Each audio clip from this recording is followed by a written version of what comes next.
Walang hiya kayo. Lalaking yung tao, nagpatumba kayo sa nagwawalang lasing dito kagabi. Para saan pa binabayad ko sa inyo, ha? Kapag ito na ulit to, ha? Ako mismo magpapatumba sa inyo. Sensya na po, bossing. Sensya. Ako, igsasabi mo, ha? Igsasabi mo! Ano magagawa ng pasensya nyo? Umalis na nga kayo dito. Papatulan ko kayo lalo, eh. Luti.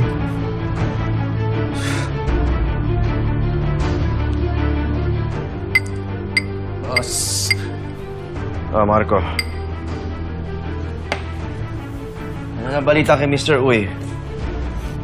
Kaya nakakabayad ng utang yun, ha? Kaya kahit interest, wala pa binibigay.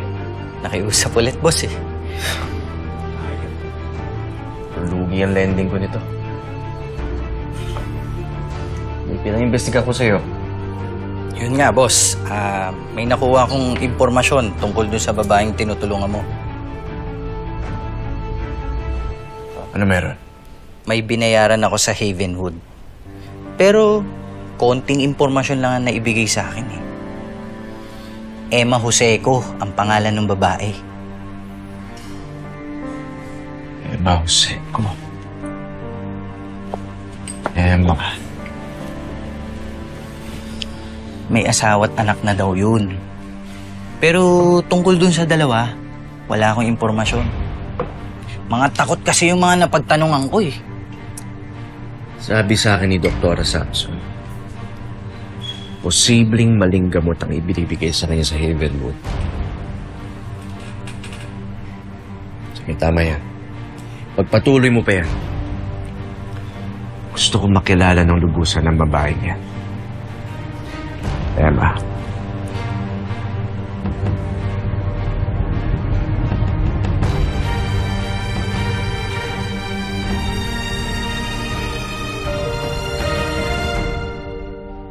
Gaya ng sinabi ko, hindi agad-agad mawawala ang withdrawal symptoms na isang patient sa medications na binigay sa kanya.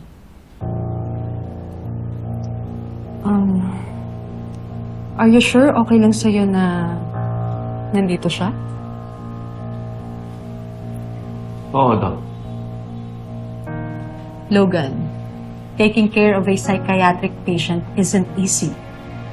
At hindi ko maipapangako sa'yo na mapapagaling ko siya ng ganun kabilis. Bakit hindi mo na lang kaya siya ilipat sa ibang psychiatric center?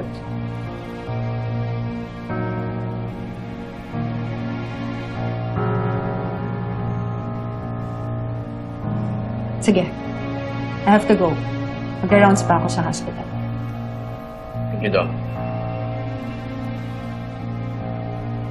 Ingat, Doc. Huwag mo kay babalik sa Havenwood, ah. Binabaliw nila ako doon, hindi ako gagaling. Sa isang kondisyon. Makikipagtulungan ka sa pagpapagamot sa'yo. Pagkakatiwalaan mo ako. Tigit sa lahat, kakain ka at magpapalakas. Let me. Today, soup, fish, rice, juice.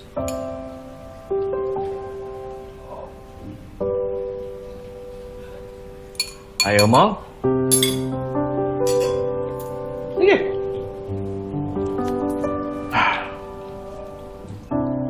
Hello, Havenwood.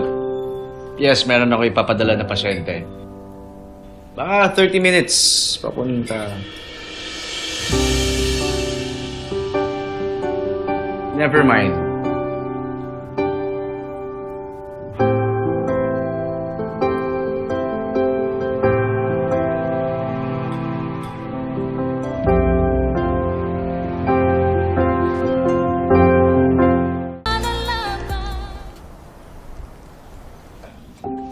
Ilan lang to sa mga natutunan kong lutuin nung nasa Japan pa ako.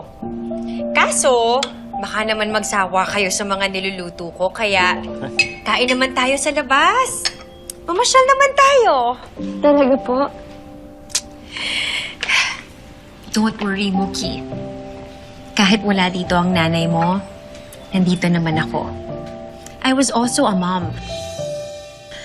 I mean, nasubukan ko na ring alagaan yung mga anak ng mga friends ko sa Japan.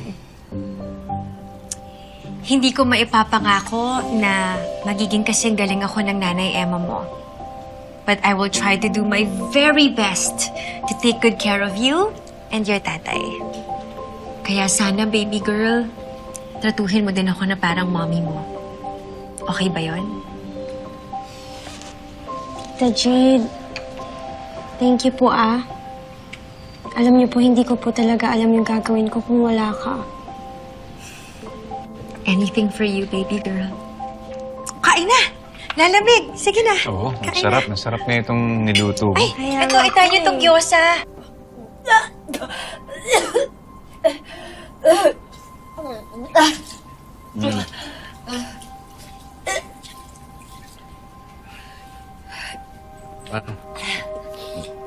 Iwan mo na kami, ha?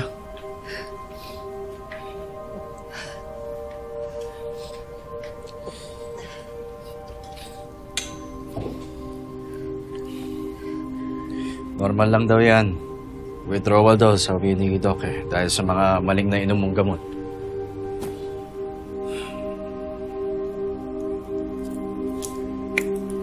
Bakit mo ba ako tinutulungan? Dahil nangangailangan ka. Nakita kita, walang malay sa kalye. Kahit naman sino, gagawin yung ginawa ko eh. Pero kung wala ka talagang tiwala sa akin, sabihin mo sa akin kung saan ka nakatira. Papatid kita. Wala naman sigurong pamilya nang gustong tumanggap sa akin. Hinayaan na nga nila akong dalhin sa psychiatric center. Hindi ko naman sila masisisi kasi nasaktan ko sila. Pakiramdam ko nga ayaw na talaga nila sa akin eh. Kasi hindi na nila ako binalikan sa Havenwood. Pero masama talaga yung kutob ko dun sa Jade na yun eh. Teka.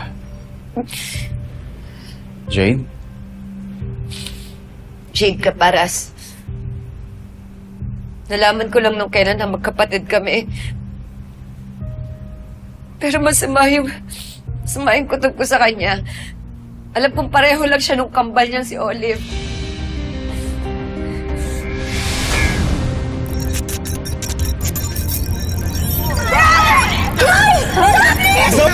Baka pupunta!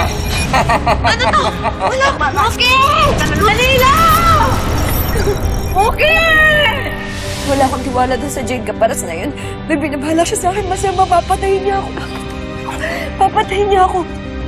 Papatayin niya ako. Papatayin niya ako.